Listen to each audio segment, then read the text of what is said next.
Rest assured, we are not used, so you have to turn on your voltmeter and your ammeter. Now, this is our voltmeter. Allow me to transfer it. How do you nalibat mo ko. Sabi na akong naputol. How do you connect? It's always in parallel. Now, check the rules for series. According to the rule, if this is the total voltage, tanawang total voltage, that is our total kuryente. And now, I will connect the terminals of the voltmeter. So, with respect to the ammeter, ayun na naghilabti. Connected na siya daan.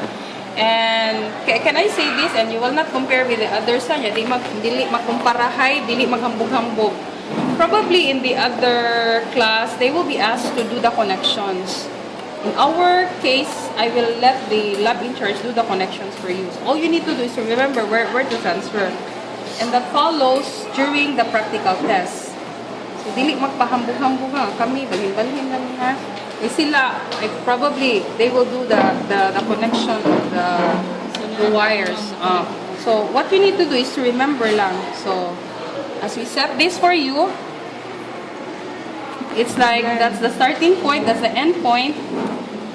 It gives you the total voltage of the circuit and the total kuryente. In a series connection, the rule says, if I connect this across R1, that is the voltage across R1. And that's the kuryente across R1. If I connect this across R2, you will determine the voltage across R2 and the kuryente across R2. And connecting it further to R3 gives you the voltage across R3 and the kuryente across R3. Okay, what have you observed? Let us connect it again from, let's say, point A to B, start to end. This gives us the total voltage of the circuit. This gives us the total kuryente of the circuit. Now I'm connecting it across R1. Can you tally? Did you tally earlier? What is the total voltage? Yes, somebody tally 4.0 okay. something. So do you see the signal is fluctuating sa AC? Yes. Oh? Kasi may timbali Pili lang mo. Pili lang mo diya. Kana average mo no, 4.13 no. Okay. Now I connect it across R1. So, muna yung voltage across R1. Muna siyang kuryente. So, itali ha 0.69 or 0.70. Now, pila ang R2? 1.441. Do you see that the kuryente is still the same? Which is the rule for series connection? And the last one, pila? Mura gyud mong kuryente. I-add ko no to ang voltage 1.96 o 3 point something. Does it sum up to 4 point something? Yes. So I guess the rule that we established last time is true. It chives with our equipment. So, unsaon to? So, ani ni siya per miro. All you need to do, imagine nun ha, In series. i-plug, i-on na siya, i-on. Sa series niya, that's the total voltage, that's the total kuryente. After which, what do? We connect across each load. And then you clip it back. Okay? So, how will we know what is the value of R1? It is printed in the body. Look at the number wherein it has the unit ohms. So, does it say 10 ohms? Okay, 10 ohms ha? Ito. Can we pila man eh? 20 ohms. 20 niya. Kani 30. So, where do we write that? Where is your sheets? So, asa na itali? Okay ha, everybody. Dire. R1, R2, R3. I think we're using the same like po sa parallel. So, the parallel connection is over here. Whatever are the values printed in the body, you tally it in the space provided. Okay?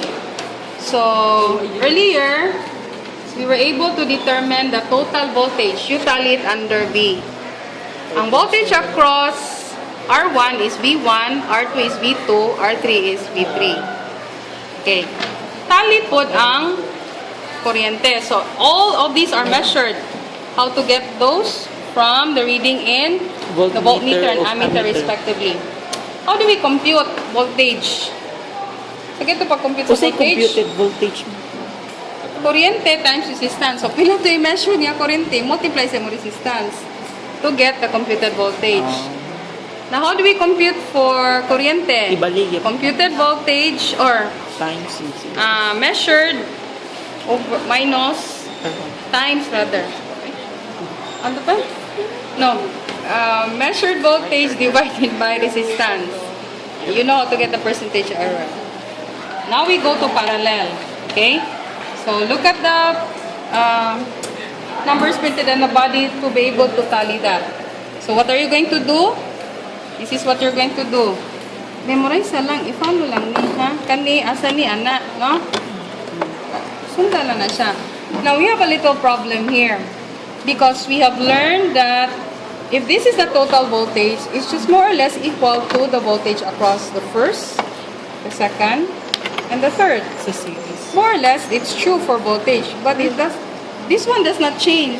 That means, nani siya naputol or nakuan. So this is what we're going to do for parallel ha. Kay, in a few minutes, or nanani siya manimaho dire. So this is what you're going to do sa parallel. The moment you transfer it, following the connections sa series, the connections down or underneath takes care. Kani siya, usara ang wire. Kani dubli ang wire. That makes it parallel. So, if you do the parallel parts, look, you tally the reading in the voltmeter under V. And then, you may transfer the, wait, paying attention. You may transfer the terminals across each load and tally it under the respective spaces, V1. But what do we do with the kuryente? Do not fill up the measured part anymore. We will compute instead. So whatever is the measured voltage, divide it with the resistance to get the computed. So we will not get percentage error anymore. We can determine voltage, but the kuryente is an error. So we do not determine any more measured, but rather computed. So do you understand? Ang pagkabutang gapon mo kay pareha gapon siya sa usa lang series. jud. Mama, measured No. current. In aniun na to para wa nay daghang libog. Oh, ana ra jud niya. Ana, ha? Ana. Mga Ya pagkabutang after ana ra jud na. pareha ana. po siya sa parallel. Balik o pareha sa parallel. Ha? Pero lagi po ulit. Para wa nay daghang saguhon. Okay? So I'll turn this off. And this. Wala na ning measured current. Oh, wala sa parallel wala tay measure di man Wala measure. measured. Si wala naman ko ni siya hindi. Sorry na. No, pamalit. Same po ni Okay?